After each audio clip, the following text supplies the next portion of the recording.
All right, folks, let's get started.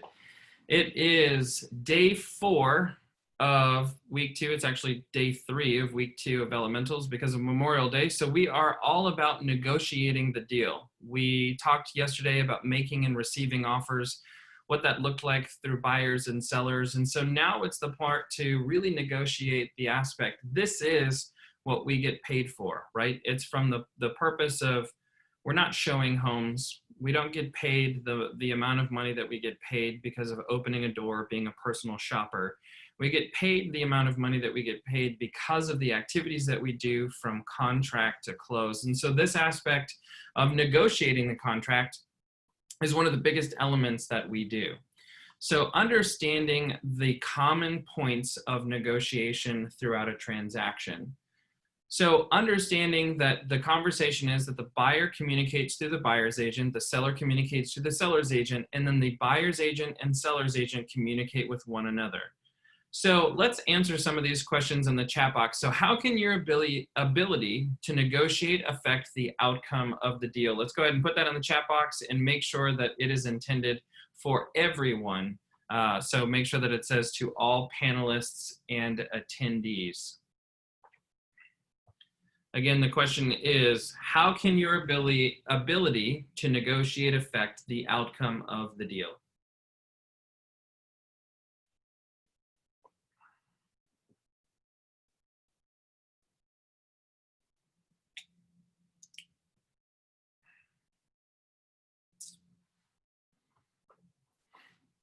So the better your ability to negotiate, the better the outcome, absolutely. It can either kill it or make it, is possible. By guiding the conversation. Kelly Reynolds, it can be the difference between a deal being made or not. Yeah, so first and foremost, and please don't take your ability to negotiate as being tough or aggressive. It was interesting. I was in the pool, I don't know, sometime last week, and there was someone that was there, and they were having a conversation. They're asking about real estate, and she was talking about her previous husband who had passed away did not have a will, and so they were doing probate. And it was so interesting. She's like, I need an aggressive attorney. And so from a polling perspective, I'm sure that because you see aggressive attorney on pretty much every attorney that's on there, that many Americans believe that having an aggressive attorney or aggressive negotiator is the only way. Well, I don't know about you, but if someone is only barking demands, I don't necessarily really consider that a negotiation tactic, right? Like being tough and unwielding does not necessarily mean that you are a tough negotiator. So from that perspective, I just want to make sure that we're framing it from it that is, listen, my job is to do everything, to use every card that I possibly have to ensure that you get the house that you want or the terms that you want. And so I'm going to use every trick in the book, because that's the first and foremost, that's the most annoying thing that can happen, is if someone is being very intentional about not wanting to come to an amenable end between two people, right?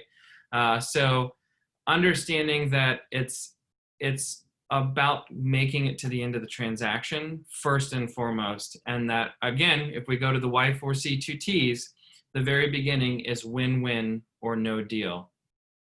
So let's talk about question number 2. So what are some ways that you negotiate in your everyday life?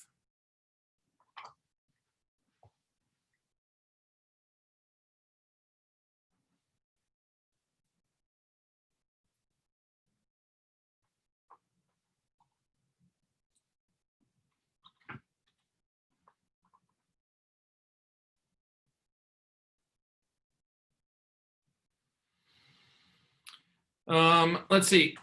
So Bo said my wants versus my partner's wants. Okay, absolutely. What about Linda said with kids and husband? Diplomatically, yeah, that's absolutely one way. And we negotiate on everything, right? And we've been bred to negotiate from the very beginning. And what's fascinating about this is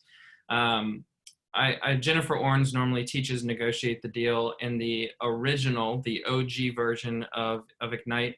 And it's a statistic that she uses that says about 70% of the population does not like negotiation, meaning they do not like fierce conversations, meaning they do not like conflict or the assumption of conflict. And so to this point, it's very fascinating that we put that from the framework. But imagine your kids, right? They're 5 years old, they're 10 years old, they're 13 years old, and they're trying to negotiate with you. If I do this, can I do this? If I'm back by this time, can I do this, right?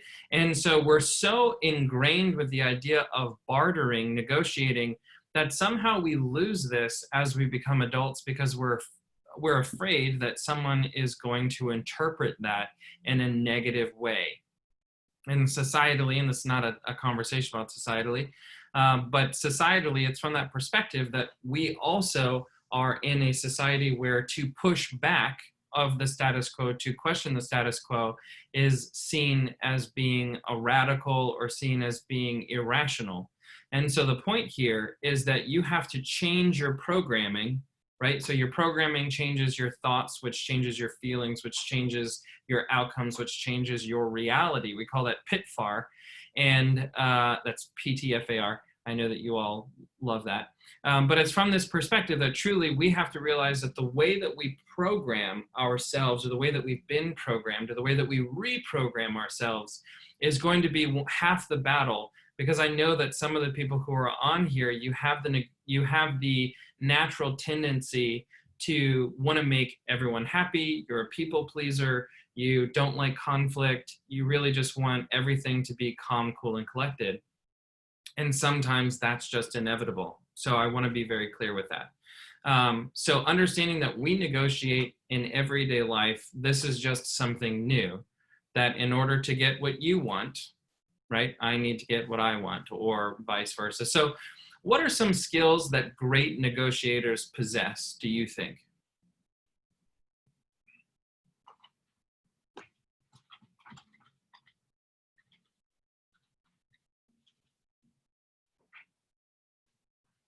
So Linda said they're a good listener, okay? And tell me, be more specific. So being a good listener means what to you? Because a tape recorder is a wonderful listener. What is it that you're doing with that information that makes a good negotiator, well, good?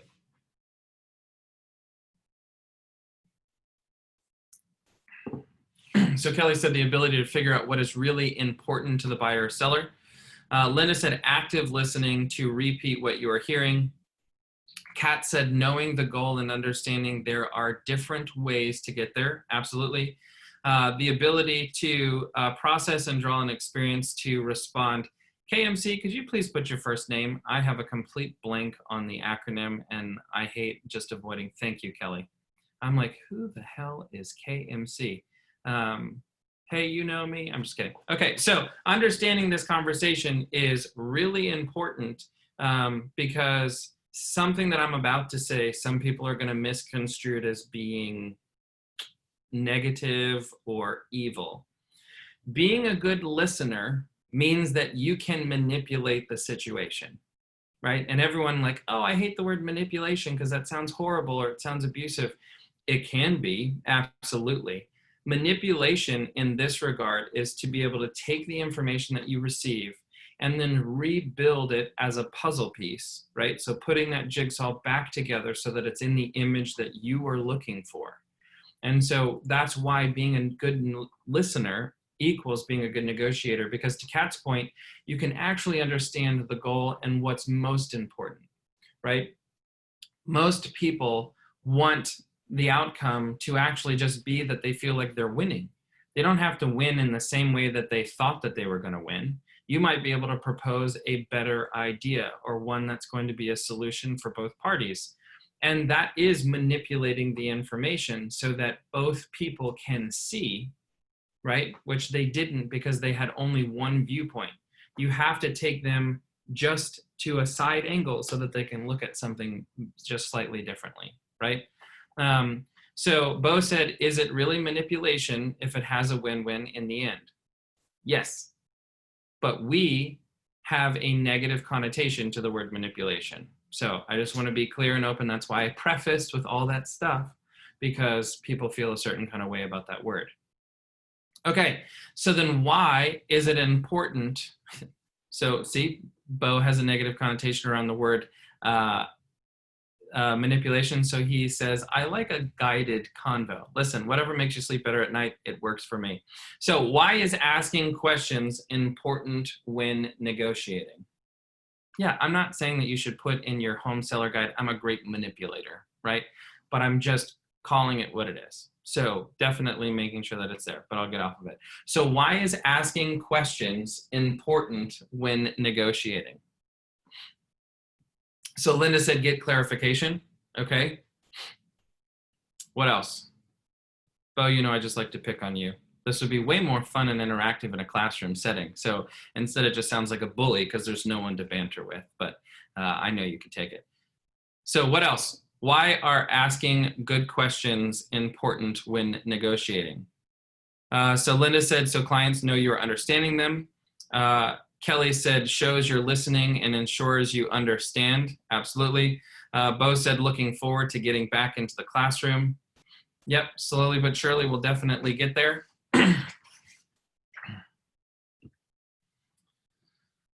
So let's brainstorm a little bit around some negotiation issues. We talked a little bit about this yesterday. So in the chat box, go ahead and put down, where do you think there are some points of contention within a contract?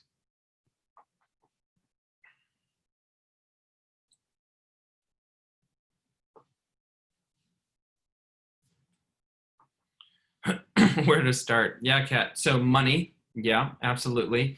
Closing costs, okay. Repairs, yep. Appraisal contingencies. Repairs again, right? Different kinds of repairs. And closing date, absolutely. Understanding what this looks like and how it can be resolved. I think, again, going back to asking clarifying questions. So I'll give an example of this. On a deal that I was dealing with, the agent on the other side was a Keller Williams agent, not in our office. I want to say was a newer agent. And so they had submitted an offer on a property that we had, and had the inspection done, and then submitted a request for repairs on an as-is contract. Now, this is not the time where I'm telling you can't do repairs on an as-is contract, because you can't, because it's an as-is, right? You're buying it as-is. You're not going to go to the scratch and dent section that's already on clearance and say, can I get a discount because it's dented? That's why it was in that area. However, people still try to use a request for repair, so we're not going to have that conversation today. The point here, though, is that that agent literally took basically, let's just say, page 13 of the home inspector's report, which were recommended items for further investigation, and just took every single item, copied it onto a request for repairs addendum, and then submitted that over. So what are some thoughts about that if you are on the receiving end of getting that addendum? And then I'll tell you mine.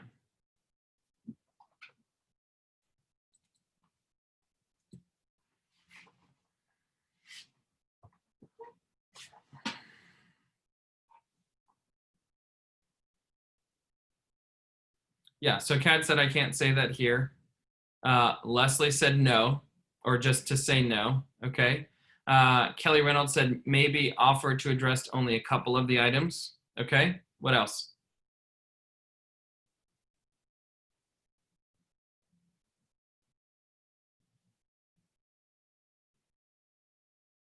So how can you say no politely? Thank you for asking that, Bo. So I received that and called the agent, of which Doug thought that I was going to go off, and so he wanted to start recording the conversation because of how I started it. And, you know, I said, ma'am, because I'm not going to tell you her name. I just said, ma'am, I did receive your request for repairs, so thank you for that.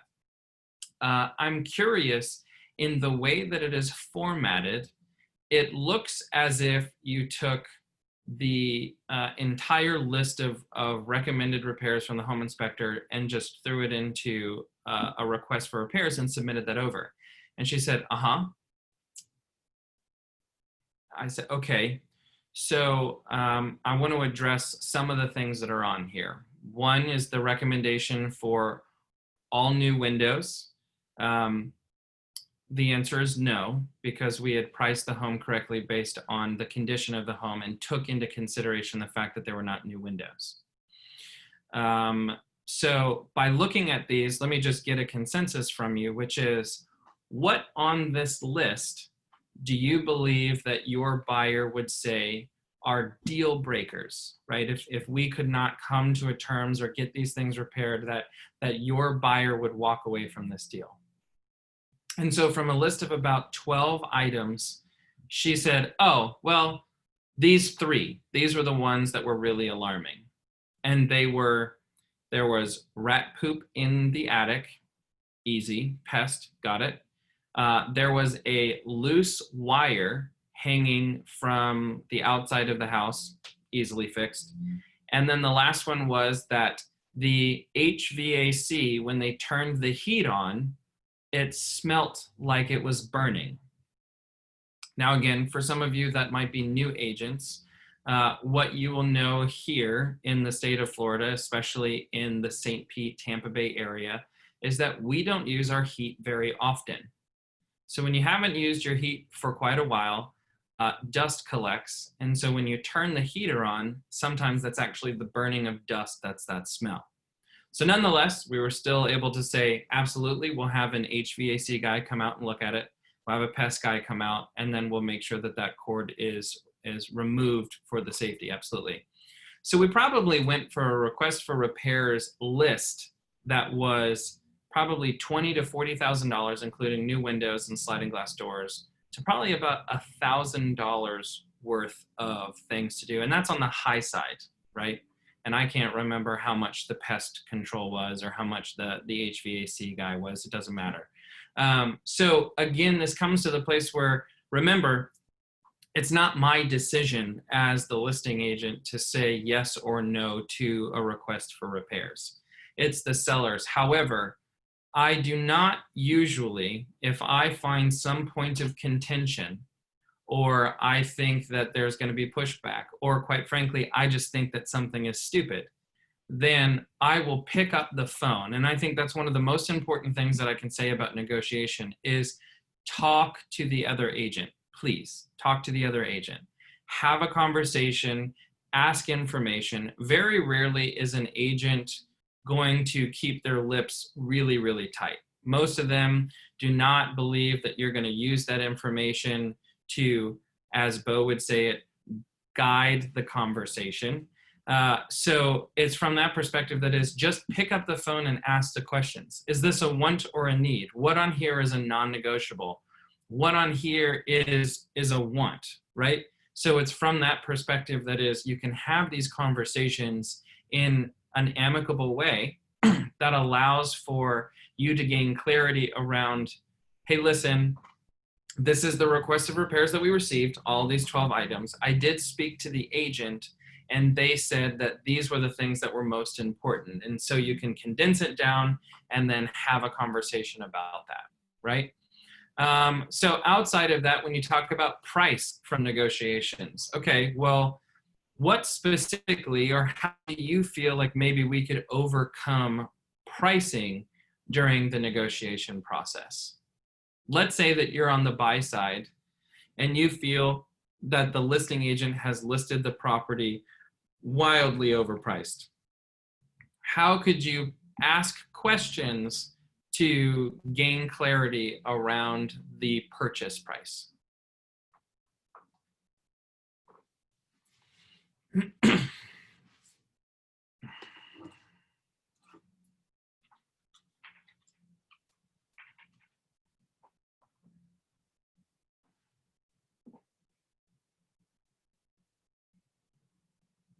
Okay, so Kelly said use comps to frame the question. Okay.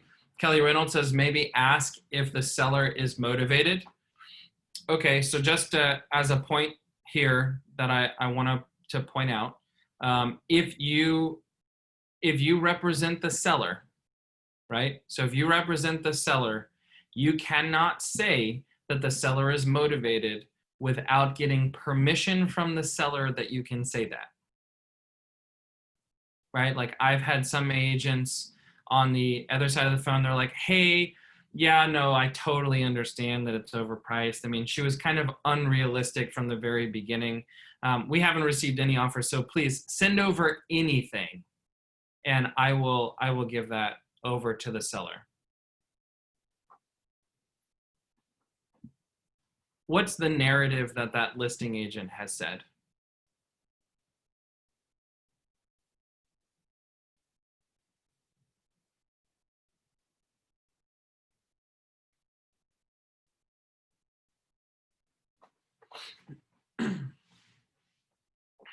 Well, yes, we're all in agreement that the house is overpriced. I'm asking specifically, what about that listing agent's behavior of saying all of those things to me if I'm representing the buyer's agent or I'm representing the buyer? What does that say about that listing agent? Are they doing a good job for the seller? No, not at all.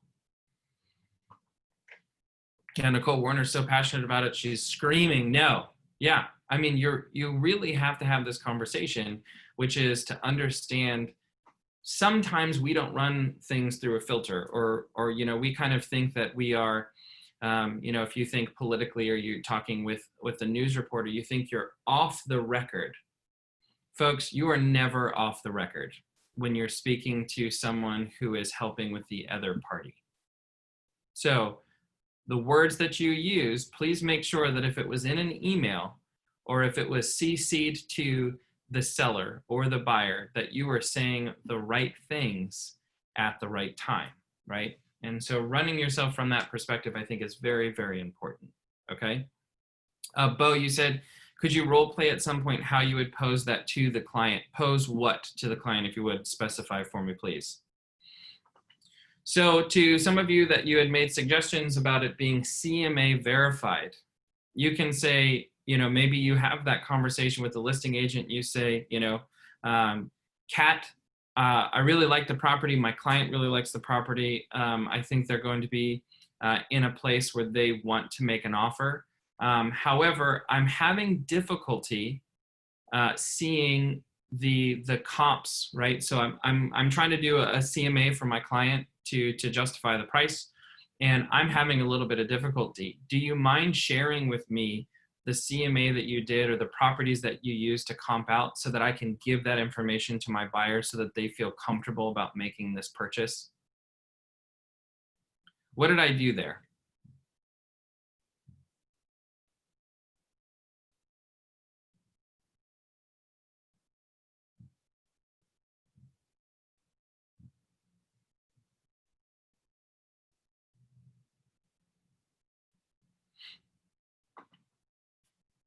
Yeah, so Kelly said that you flipped it so that they had to justify, yes, and yet you're not trying to insult them at all. So it's, to Kat's part, you're working to cooperate with the agent. When I said, I'm having difficulty, what is code for, or it's Southern for, I think you're wrong, so please prove to me that you're right.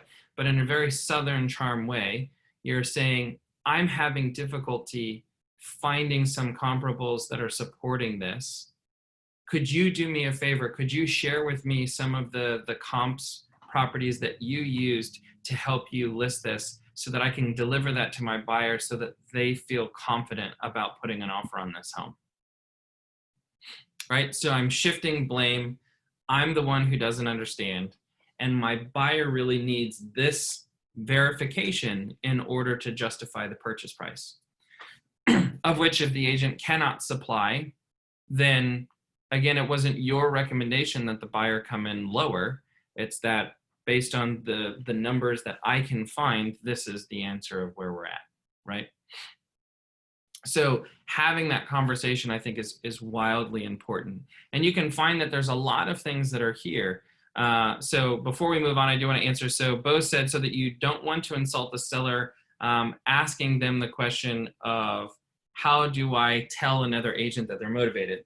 Well, you will know, right? You will know that a seller is motivated. So having the conversation, they need to be out of this property within 90 days. We're already 30 days into it. I need to get them under contract, and so that we can get them out within the next 40 to 60 days. So the conversation is, hey, Bo, just wanted to give you a quick call. Hey, listen, so we've got a potential buyer who is interested in the property, and they seem to be a little bit on the fence. Do you mind if I share with them that you are motivated and that maybe we can come to a terms, especially if there's someone who can close within a reasonable time so that we can get out of here?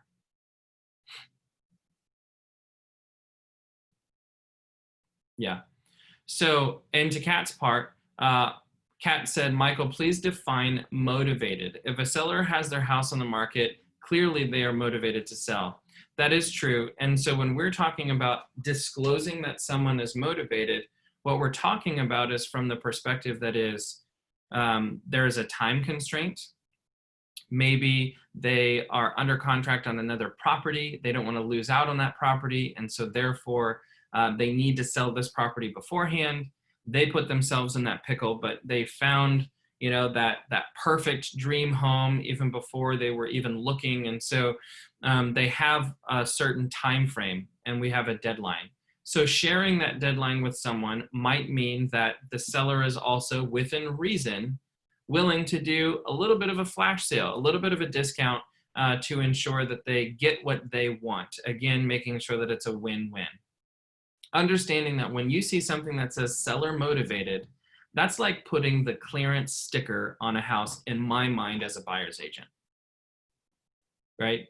So being very intentional about the words that you use, that's why you don't want to ever put your seller in a position where they didn't disclose or they didn't give permission for you to say that, because there are certain talk, right? There are certain words that we as agents use just in the industry. So I'd like for someone, probably Kat or anyone on here who might be experienced or wants to give a swing at it. I've already given you one, which is seller motivated, right? Which is code for flash sale. Give me anything. When you see price to sell, what is that translation? Kat or someone else that wants to take a swing at it?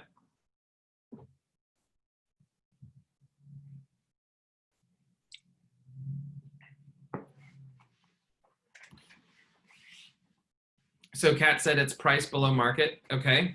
What else? What else could that be interpreted as?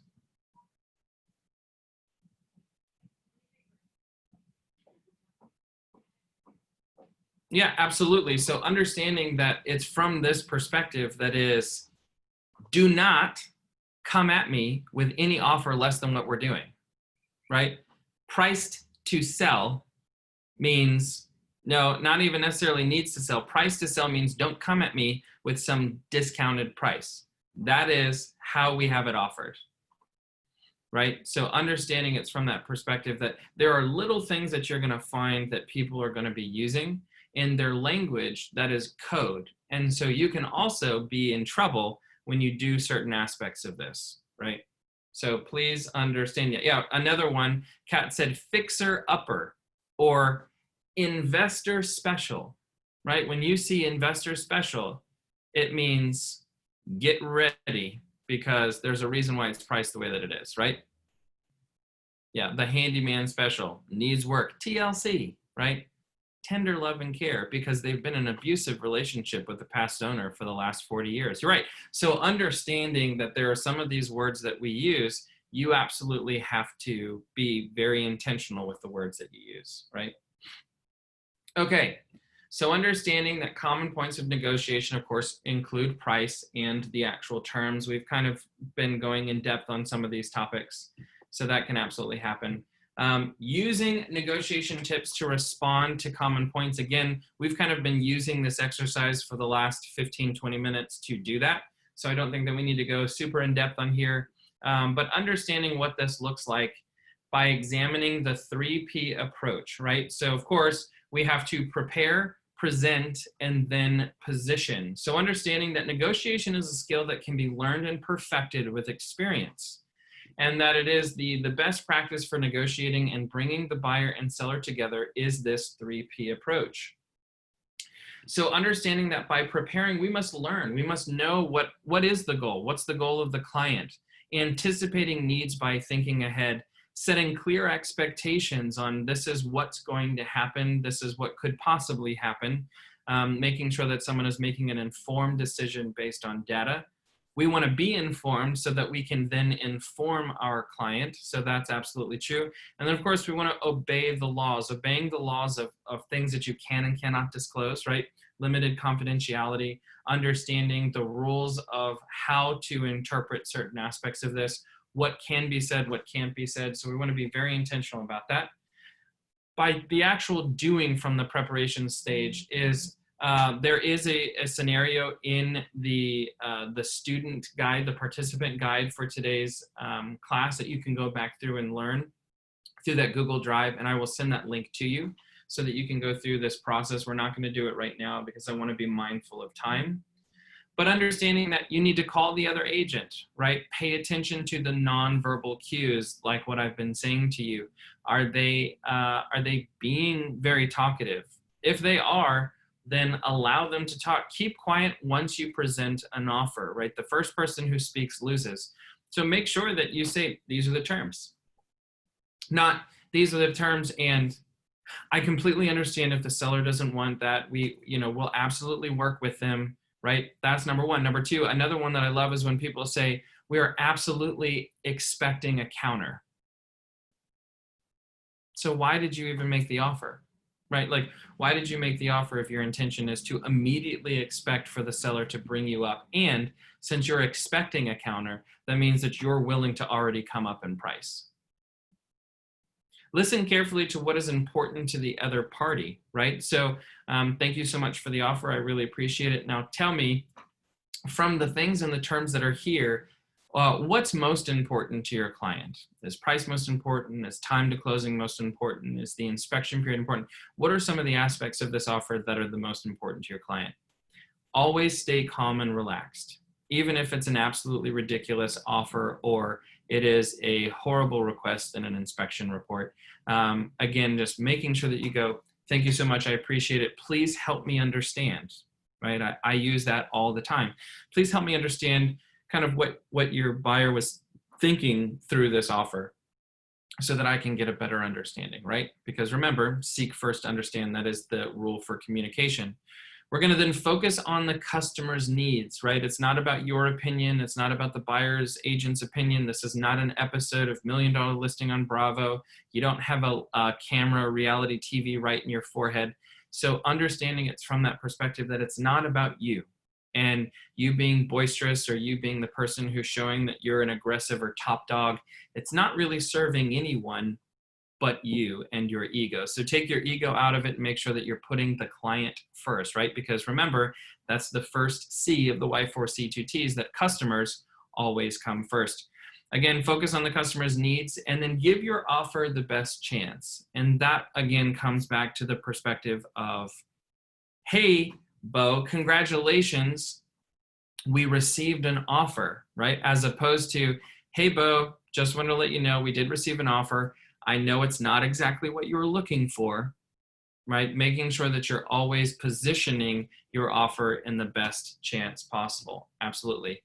And so understanding that there are some positive and negatives to this process of being face-to-face and over the phone, even via Zoom these days, allow you to kind of take on some of those non-verbal cues, being able to see initial response, being able to see some of those things that are there can absolutely be helpful.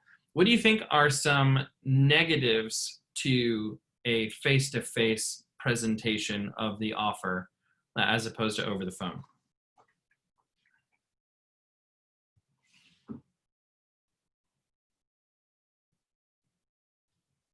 Yeah, to Kat's point, body language could be good or bad, right? It can absolutely be a negative.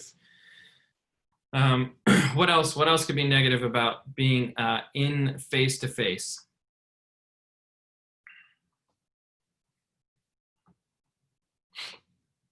Well, for one, you can't just hang up, right? And I mean that from the perspective of more often than not, even on the phone, you have an opportunity to kind of sit in silence, collect your thoughts, and then respond. Well, by doing that in person, that might be a tell, right? What are some negatives that could happen from doing it over the phone as opposed to in person or face to face? Or worse, in an email?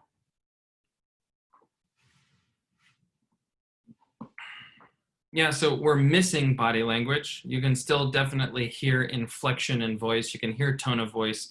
So there are some aspects of the non-verbal cues, right? And if I receive an offer and I'm like,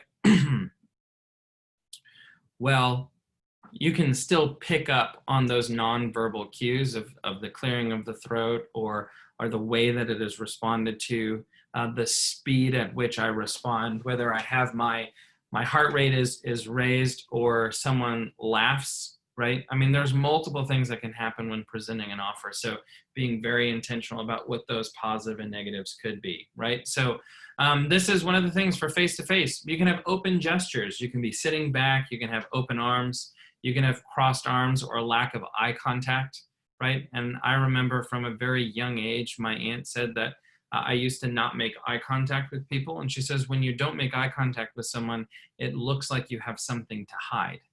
And that was never my intention. I just was squirrel, right? I was looking everywhere. And so being intentional about your body language and your eye contact is wildly important. Over the phone. So you can be upbeat, emphatic, varied tones. You can switch the pace of speech. Sometimes people on the phone sound like they are laying in bed. And oftentimes I wouldn't doubt that they are laying in bed. So having a monotone or flat voice can really not necessarily give the person on the other side any reassurances, a level of competence, any of those things. It could be the opposite. They could be loud tones, right? So either the person can be extremely loud or behind them, there's a TV going off or their children are screaming in the background or their, 5 dogs are all barking at one time. A lot of these things can cause distractions and can actually irritate the person on the other end because they're feeling like they're not being heard or that they're not important enough for you to step out from that situation and put yourself in a neutral environment, right? There's a lot of things that you're like, man, I didn't even think about any of this stuff. And yet it all can actually affect what this looks like. So as we talked about, ask what and how questions as opposed to why questions. Right? So the buyer wants to close in 60 days. The seller wants to close in 30 days. So Mr. and Mrs. Seller, you're requesting a 30-day closing. What is important to you about closing in 30 days? Well, if your client becomes defensive, what your follow-up would be is, my goal is to let the buyer know why this is important to you so that I can communicate that to them effectively, right? So understanding that what is important to the other party allows you to prioritize and address their issues in order of importance. There's another activity. I encourage you to use the activity book to be able to go through some of the material that's here. So analyzing some counter tactics. So we talk about this about nibbling, right? So nibbling is asking for a concession, or we talk about nibbling. Nibbling is the idea that someone wants something, right? And they just, as soon as you give them something, then they want something else. So you said yes to the electrical panel. And so they're like, thank you so much. And actually my client is also curious, would it be possible for them to change out the spigot that's in the back of the house? So by nibbling, the way that you can actually counter nibbling is that in order for the concession, absolutely. And in order for us to do that, then we're going to go ahead and we're going to waive that home warranty that you had in the contract, right? If we do this, then you have to give us that. And that's a way to stop nibbling, because then they realize that in order for them to get what they want, you also have to get what you want. And a lot of people don't think that that is a part of the process, right? Hot potato. So hot potato is where the agent on the other side wants to just give you the problem. Hey, listen, these clients really want a home warranty, and I normally give them a home warranty as a closing gift, but we had it and we want it to be a part of the contract. Okay, so first, we actually have to test the validity of, is it a problem? And if the problem is even real, and have they exhausted every possible solution before they make it your problem or your seller's problem, right? So a perfect example of this from a contact of negotiation is buyer wants the seller to give 3% seller concessions for buyer's closing costs, prepaids, and or allowables.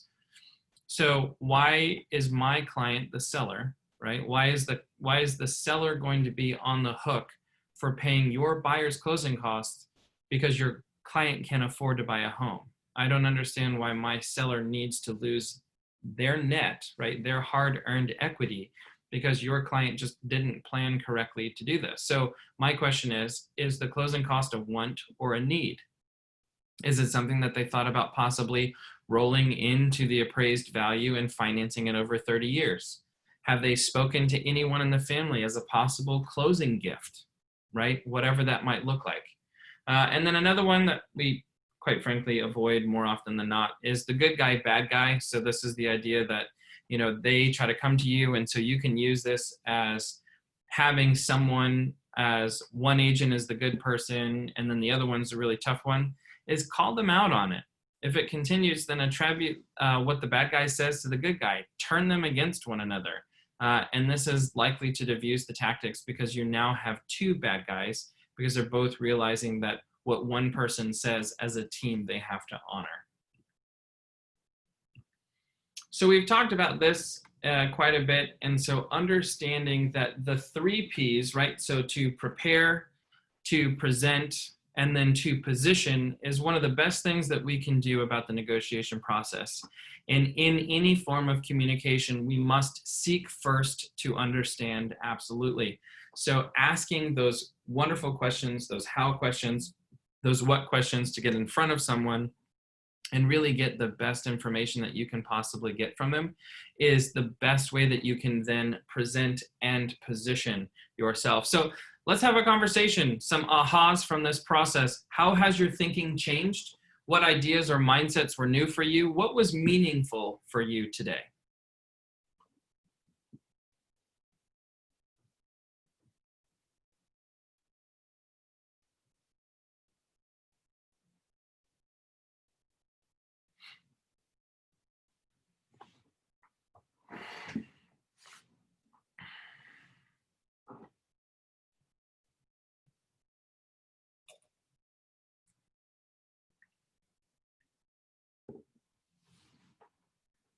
So Bo said the importance of being a good manipulator. I'm just kidding. He said the importance of being a good listener and its power to have a guided conversation.